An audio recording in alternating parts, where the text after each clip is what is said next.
Mi hermana me rechazó por no estudiar en una buena universidad, pero luego vino a buscarme por mi éxito. Mi nombre es Javier, tengo 27 años, y siempre he creído que la vida se compone de decisiones que marcan nuestro destino. Desde niño supe que mi camino iba a ser distinto, aunque nadie lo dijera en voz alta. Crecí a la sombra de mi hermana Valeria, 2 años mayor que yo, a quien todos en la familia consideraban la joya preciosa. Ella era la niña prodigio, con apenas 5 años ya devoraba libros y a los 7 resolvía acertijos que a mí me costaban entender. Mientras sus logros parecían fluir sin esfuerzo, yo me encontraba fascinado por el mundo de la imaginación, perdido entre historias que inventaba en silencio. Nuestros primeros años en casa fueron un contraste doloroso. Mis padres solían alabar a Valeria en cada ocasión, mira cómo destaca en todo lo que hace, oh, qué brillante es mi hija. Yo, en cambio, recibía palabras como Javier, es importante que te concentres en algo que te asegure un futuro. Nunca llegó a comprender que, para mí, la literatura no era una tontería, sino el aire que necesitaba para ser quien realmente era. Cada vez que mis padres me sugerían que siguiera el camino tradicional, sentía que me empujaban a renunciar a mis sueños. En el colegio, las diferencias se hacían aún más evidentes. Mientras Valeria se destacaba en matemáticas, ciencias y deportes, yo era el niño callado, el que prefería sumergirse en un libro en lugar de jugar en el recreo. Recuerdo que en varias ocasiones mis compañeros decían, ¿por qué no sales a jugar, Javier? Pero yo solo respondía que prefería estar en mi propio mundo. Aquella pasión por las palabras me hacía sentir único, pero también me aislaba. La comparación constante con mi hermana me llenaba de una mezcla de admiración y resentimiento, admiración por su facilidad para lograr todo lo que se proponía, y resentimiento porque parecía que nada de lo mío importaba. Mis recuerdos de la infancia están teñidos de contrastes. Recuerdo una tarde en el parque, cuando tenía 8 años, en la que Valeria ganó una competencia de matemáticas organizada por el colegio. Papá la abrazó con entusiasmo, mientras mamá repetía 1000 veces lo orgullosa que estaba de ella. Yo, sentado en un banco, observaba con sentimientos encontrados. Por un lado, me alegraba de verla feliz, pero por otro, la soledad se apoderaba de mí al sentirme invisible. Esa sensación de ser menos importante se convirtió en una constante en mi vida, y a medida que crecía, me esforzaba por encontrar mi propio valor en las palabras que escribía, en las historias que creaba. Cuando llegó el momento de decidir nuestro futuro, la diferencia se hizo abismal. Valeria fue aceptada en la universidad más prestigiosa del país para estudiar Derecho, con una beca completa que todos celebraron como la culminación de su brillante trayectoria. Mis padres no tardaron en decirme, Javier, deberías considerar una carrera que te asegure estabilidad, como hace Valeria. Sin embargo, yo, a mis 18 años, opté por la Facultad de Literatura en una universidad local, pese a saber que esto generaría desencanto en quienes me rodeaban. Mientras ella se preparaba para un futuro seguro y brillante, yo decidía seguir mi pasión, aun cuando eso significara enfrentar críticas y miradas de desaprobación. La universidad marcó el inicio de una etapa llena de contrastes y conflictos internos. Rodeado de compañeros que seguían carreras serias, yo me sumergía en las letras y en la escritura. A pesar de tener amigos que compartían mi afición por la literatura, el ambiente general me recordaba a cada instante que no estaba cumpliendo con las expectativas familiares. Mis padres, cada vez que regresaba a casa, insistían en que debía buscar algo más práctico. No puedes vivir de escribir, Javier, me decían, como si mi sueño fuera una ilusión pasajera. Durante esos años, mi mundo interior se volvió mi refugio. Cada noche, después de cumplir con las obligaciones de la universidad, me encerraba en mi cuarto y dejaba fluir la tinta en el papel. Empecé a escribir relatos cortos y, poco a poco, una novela comenzó a tomar forma. Mi mente se volcaba en la creación de mundos fantásticos, en los que los personajes vivían aventuras épicas y las emociones se expresaban sin reservas. Era en ese universo de palabras donde me sentía verdaderamente vivo. El primer gran hito llegó a los 22 años, cuando publiqué mi primer libro, Sombras de un mundo olvidado. Esa publicación fue, para mí, la culminación de años de esfuerzo, noches sin dormir y una lucha constante contra la autocrítica. Sin embargo, el éxito que yo imaginaba no llegó en la forma que esperaba. El libro fue publicado por una pequeña editorial y, aunque algunas reseñas fueron positivas, la respuesta de mi familia fue tibia. Mi padre, con una sonrisa forzada, comentó: «Está bien, hijo, pero no olvides que la literatura no te va a dar dinero». Mi madre se limitó a decir que eso es bonito, pero el mundo real es otro. Y lo más doloroso fue el comentario de Valeria, quien, en una reunión familiar, me dijo en tono despectivo: «¿Sigues con esas fantasías, Javier? Tienes que enfrentarte a la realidad, no puedes vivir de sueños». Estas palabras resonaron en mí durante mucho tiempo. Me sentía traicionado por la única persona que, a pesar de ser mi hermana, parecía considerarme inferior. La sensación de fracaso se intensificó, y durante meses, me sumí en la escritura como un medio para evadir el dolor. Cada página se convirtió en una especie de terapia, en la que trataba de desahogar todas las emociones reprimidas. A veces, me preguntaba si realmente valía la pena seguir persiguiendo este sueño, si mi pasión por la literatura no era más que una fuente interminable de sufrimiento. En medio de esa confusión, apareció Sara. Ella era una compañera de la universidad que compartía mi amor por los libros y las letras. A diferencia de mi familia, Sara me veía como alguien con un talento genuino, alguien capaz de transmitir emociones a través de sus palabras. Con ella, pude encontrar un refugio, una voz que me animaba a seguir adelante. Sara se convirtió en mi confidente, en la persona a la que recurría cuando la soledad y la frustración amenazaban con abrumarme. Juntos asistíamos a pequeños eventos literarios, discutíamos sobre los libros que leíamos y, en esas charlas, encontraba una paz que no conocía en ningún otro lado. La vida académica transcurría entre clases, trabajos y esos momentos robados a la rutina, en los que la escritura me permitía soñar con un futuro diferente. Sin embargo, en paralelo, la vida de Valeria avanzaba a un ritmo implacable. A sus 23 años, ya estaba trabajando en uno de los bufetes de abogados más reconocidos del país.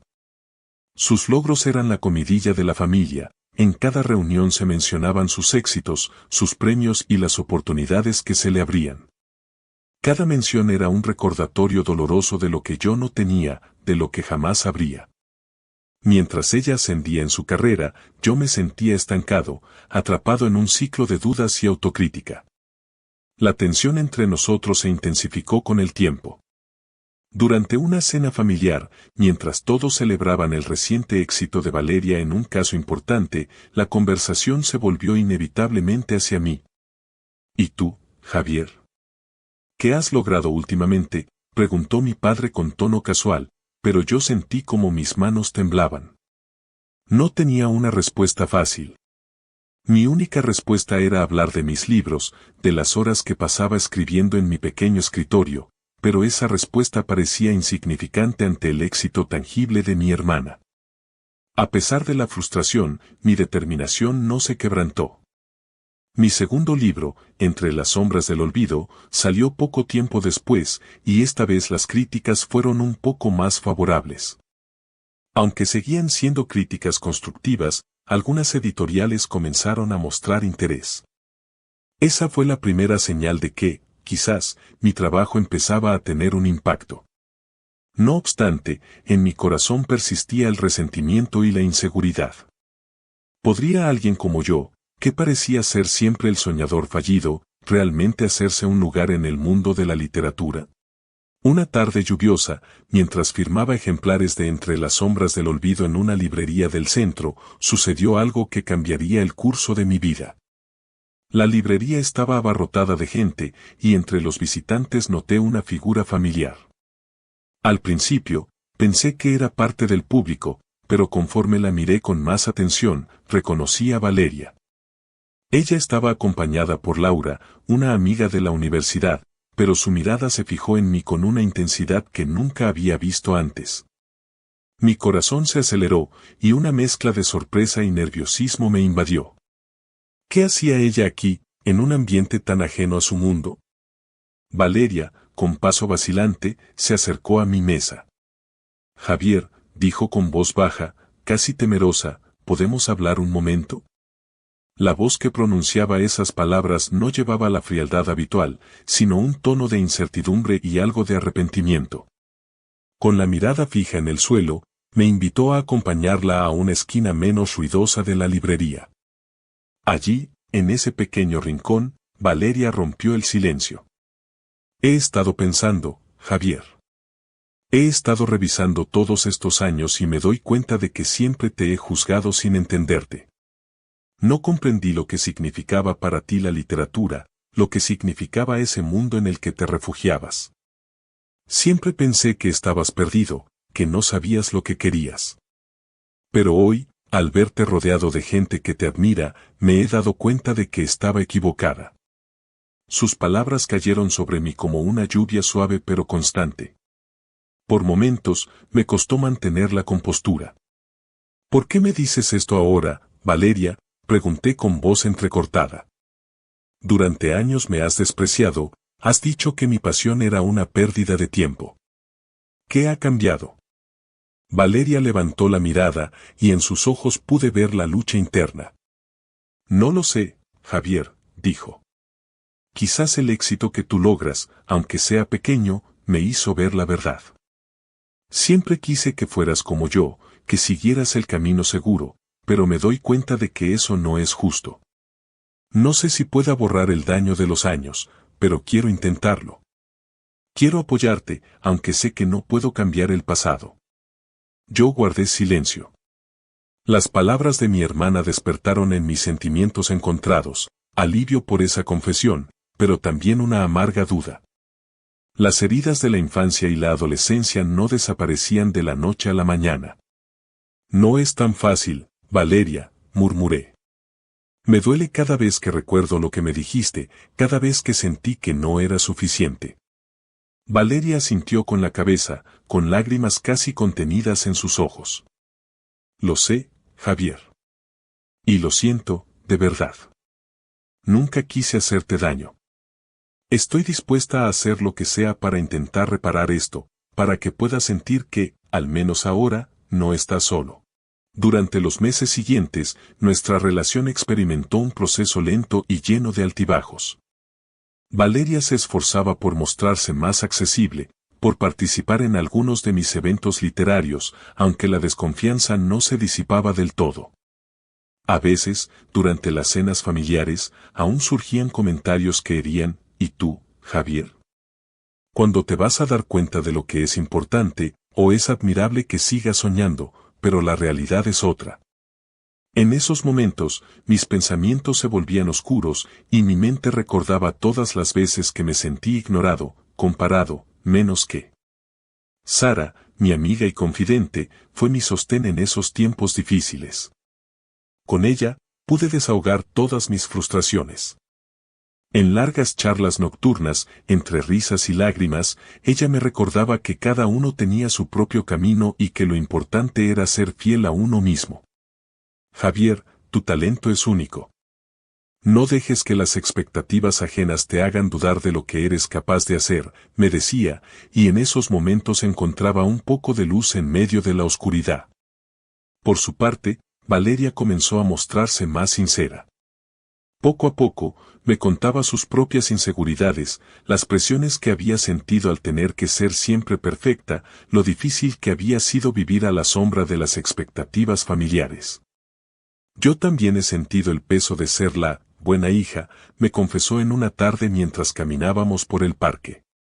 Siempre se esperaba que tuviera éxito, y no me permitían equivocarme. Y eso me hizo olvidar que también tenía mis propios sueños. Escucharla hablar de su vulnerabilidad me hizo comprender que, quizás, nuestra rivalidad había sido solo la manifestación de miedos compartidos. A lo largo de este proceso, mis libros comenzaron a ganar reconocimiento de forma lenta pero constante. Los elogios de lectores y críticos me daban fuerzas para seguir escribiendo. Cada firma, cada entrevista se convertía en una reafirmación de que, a pesar de la indiferencia inicial de mi familia, había un mundo que valoraba mi trabajo. Sin embargo, la tensión con Valeria persistía. Aunque había mostrado un atisbo de arrepentimiento, aún quedaban años de desprecio y comparaciones que no se borran con una simple conversación. Una noche, después de una presentación en un evento literario, Valeria me llamó a solas en la sala vacía. Javier, sé que no podemos borrar el pasado, pero quiero que sepas que estoy dispuesta a intentarlo. Quiero aprender a ser la hermana que debí ser, dijo con voz temblorosa. Me miró a los ojos, y en ese instante, por primera vez en mucho tiempo, vi en ella la fragilidad de una persona que había sufrido tanto por las expectativas ajenas. No respondí de inmediato, las palabras se me atragantaban en la garganta. Finalmente, le dije, no sé si las cosas se resolverán de la noche a la mañana, pero si tú estás dispuesta a intentarlo, yo también lo haré. No podemos olvidar lo que ha pasado, pero quizás podamos construir algo nuevo a partir de ello. Con el paso de los años, nuestra relación fue evolucionando de forma lenta y dolorosa. Valeria, a sus 25 años, tomó una decisión radical, dejó su trabajo en el bufete de abogados y se inscribió en un programa de psicología. Quería explorar su mundo interior, entender sus propios miedos y, de alguna manera, redimirse. Mientras tanto, yo seguía aferrándome a la escritura. Mis libros empezaron a tener más difusión, y aunque el éxito comercial tardó en llegar, mi voz como escritor se fortalecía con cada nueva obra. La reconciliación con Valeria no fue un camino fácil. Hubo momentos en que las viejas heridas resurgían, en que cada comentario, cada silencio, parecía recordarme lo que había perdido. En una ocasión, durante una cena familiar en la que la tensión se podía cortar con un cuchillo, Valeria rompió en lágrimas y admitió, Javier, sé que no merezco tu perdón, pero deseo que algún día podamos dejar atrás este resentimiento. He pagado el precio de haberme conformado con las expectativas de otros, y ahora solo quiero vivir para mí. Aquellas palabras me conmovieron profundamente, pero aún me costaba creer que el daño pudiera sanar por completo. Entretanto, mi carrera literaria se desarrollaba con altibajos. Hubo días en los que me sentía en la cima del mundo, recibiendo elogios y cartas de lectores que decían que mis palabras les habían cambiado la vida. En esos momentos, recordaba todas las noches de soledad y dudas, y comprendía que, a pesar de las críticas, había algo valioso en mi forma de ver el mundo. Sin embargo, los recuerdos de los comentarios hirientes y de la fría indiferencia de Valeria seguían presentes, como cicatrices que el tiempo no borraba del todo. Con el tiempo, nuestros encuentros se volvieron más frecuentes y menos forzados. Valeria empezó a asistir a mis presentaciones y, en ocasiones, se sentaba en la última fila, observándome escribir o leer mis textos con una mirada que, aunque aún reservada, parecía genuinamente interesada. Poco a poco, nuestras conversaciones se fueron tornando más honestas. Hablábamos de nuestros miedos, de las presiones que habíamos sentido, y de cómo cada uno había aprendido, a su manera, a aceptarse. Una tarde de otoño, mientras paseábamos por un parque repleto de hojas caídas, Valeria me dijo, Javier, la verdad es que siempre admiré tu determinación, aunque no lo reconociera. Sé que no fui justa contigo, y lamento profundamente haber contribuido a que te sintieras inferior. Quiero que sepas que, aunque el camino del perdón es largo, estoy dispuesta a recorrerlo contigo. En ese instante, sentí que, a pesar de todo, había una posibilidad real de sanar las heridas del pasado. No fue un final de cuento de hadas, sino un paso realista y doloroso hacia la reconciliación. Hoy, miro hacia atrás y veo que nuestras vidas han tomado rumbos distintos, pero que, de alguna manera, han convergido en la necesidad de aceptarnos tal como somos. Valeria se ha reinventado, y yo he aprendido a confiar en mi propio camino, sin la constante sombra de la comparación. La firma del destino, entendí, no es un evento puntual, sino la suma de pequeñas decisiones y momentos que, con el tiempo, logran transformar lo que parecía imposible. Aunque nuestras heridas no han desaparecido por completo, aprendimos a vivir con ellas y a verlas como parte de nuestra historia. Nuestra relación, aún marcada por el dolor del pasado, se ha convertido en una fuente de aprendizaje y crecimiento. A veces, en medio de una discusión o de un silencio incómodo, recordamos lo que fuimos y lo que pudimos haber sido. Pero cada día, con pequeños gestos y palabras sinceras, construimos un futuro en el que la aceptación y el respeto mutuos son más fuertes que cualquier resentimiento. Al final, comprendí que el verdadero éxito no radica en cumplir con las expectativas de los demás, sino en encontrar la paz en uno mismo y en reconocer que cada camino es válido, por más diferente que sea. Mi sueño de ser escritor sigue intacto, y aunque la lucha diaria persiste, cada libro, cada palabra, es una victoria sobre el miedo y la inseguridad. Valeria y yo aún tenemos días difíciles, momentos en los que la vieja rivalidad asoma, pero también tenemos días en los que nos reímos, compartimos y recordamos lo que significa ser familia. No se trata de borrar el pasado, sino de aprender a vivir con él y, a través de ese proceso, descubrir que incluso las cicatrices pueden ser fuente de fortaleza.